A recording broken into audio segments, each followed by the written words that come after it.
those of you who live in Ottawa, or even if you don't, you're probably familiar with our clusterfuck of a light rail phase one rollout that we're in the midst of going through right now. It's already over a year delayed. It should have been up and running, like I think over a year ago now.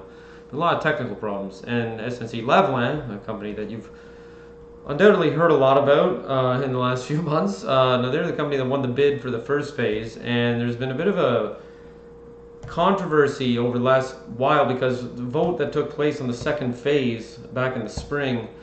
By the way, 19-3 voted in favor of this, even though, well, I mean, if you read the article I'm linking to here, you'll understand what I'm talking about.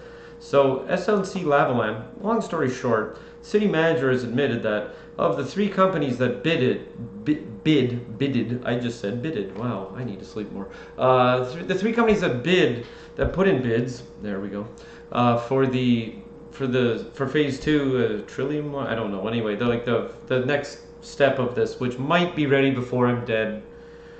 Who knows? Again, 41 years. That's what I've got, if I'm lucky. Let's make it to 85. Not drinking tonight. See? There's adding another day in my life, maybe. I digress. So, even though there were two different votes, so they did a vote, a scorecard where they assessed, there were technical report cards. It's all laid out here. I'm not explaining as well. So, SNC-Lavalin came a distant third of the three groups that were bidding for phase two. So then they did another vote, and they came third once again and failed the threshold to pass, whereas the two other companies, projects that I forget who they were, anyway, they both passed with flying colors according to these technical specs. SNC-Lavalin failed both times, but they still gave the bid to them, this company that's, well, let's be honest, made a complete hash of things so far, right? I mean, the rationale given by Steve Kanellakos, the city manager, is, well, they're going to sue us. There's a threat of a lawsuit because I guess the law firm that was part of this technical committee. Anyway, the law firm, lawyers being lawyers, were for like, oh my God, there's going to be a lawsuit. So, what? Okay, and it's such a basic question, but what is the point of having open, so-called open, competitive bidding if you're just going to rig the game for the weakest of the three bids out of fear of being sued? Why even have a competition other than the fact that legally you had to? I met a guy like a week ago just through a friend of a friend who's like working on light rail. He's from England. He's a consultant, and he keeps getting flown over here for, like, he's to get ready for the official rollout, right? He's still doing consulting. He's some kind of electrical engineer, I don't know. But it was really funny because a guy in our group started busting his balls a little bit in kind of a good-natured yet sort of like there was some acidity to the remarks. Like he was a little bit like, "Hey bud, so any fucking day that this is gonna be ready, you know?" So the engineer made the excuse of saying, like, look, I've worked on projects like this all around the world, you know, making self-aggrandizing, I guess, but I mean, it's probably the truth, right? And he said every one of them is like this, especially in a city where it's their first experience with anything of this magnitude.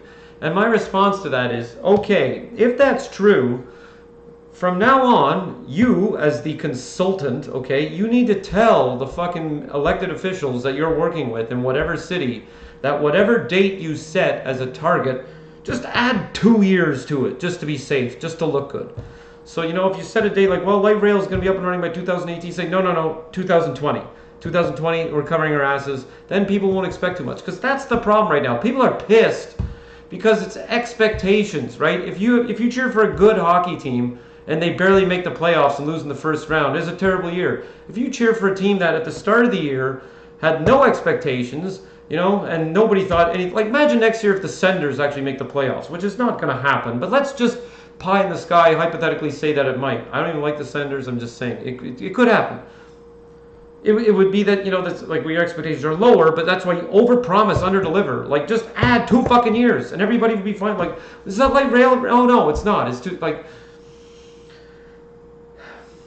I'm kind of meandering now, but yeah, I guess anyway, this is a CBC article in which it's outlining everything that's just gone wrong. And like I said, Sean Menard, who is my counselor, one of the few counselors with integrity, the guy who also, yeah, he does. Anyway, and Diane Deans. Okay, I'm not sure. Anyway, yeah, this is just and the secrecy in which counsel was not shared on relevant information, and so I guess that's the excuse for why they all overwhelmingly just rubber stamped it for SNC Lavalin. What the fuck is happening to Ottawa? Like, what? I think there are too many people in city council and the mayor who are just, they're way too fucking comfortable. They're just on autopilot. Jim Watson is on autopilot because he can be, because there's no fucking threat to his reign. He runs for election every year and he wins with fucking Saddam Hussein like numbers. Like, there is nobody. Like, okay, next election, can we at least have even if it's a right wing, okay, I don't care, I don't know if I want to go that far, but like, just a viable fucking opponent. Okay, I love Clive Doucette, but everybody at Clive Doucette fucking didn't have a hope in hell.